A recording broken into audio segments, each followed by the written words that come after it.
Hello বন্ধুরা, আমি চৈতালি কলকাতা থেকে নিয়ে চলে এলাম আবারও একটা মিনি ব্লগ তোমাদের জন্য। আজকে রান্না করতে করতে তোমাদের সাথে কিছু গল্প করা যাক। রান্না মানে কিন্তু শুধুমাত্র খাদ্য প্রস্তুত করা নয়, এক সামাজিক সভ্যতার ভিত্তিও বলা হয়। রান্নার মধ্যে রয়েছে মানবিকতা। তাই যখন কেউ বাড়িতে আসেন, আমরা প্রথমেই তাকে জিজ্ঞাসা করি, কি খাবেন বলুন।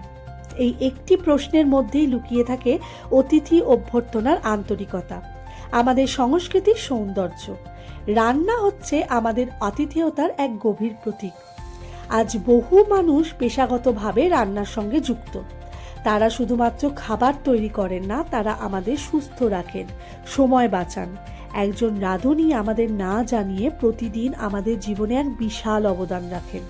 সেই জন্যই তো বলা হয়, রান্না কেবলমাত্র পাক প্রণালী নয়, এটি এক সামাজিক বিকাশের স্তম্ভ।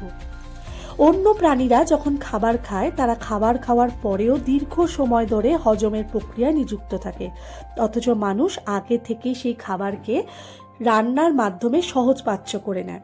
এর ফলে শুধু হজমই তাড়াতাড়ি হয় না, সময় বাঁচে, পুষ্টিগুণ বাড়ে, এবং সেই বাঁচানো সময় দিয়ে তারা সভ্যতার এক উন্নতির বিশাল ধাপে পৌঁছায়।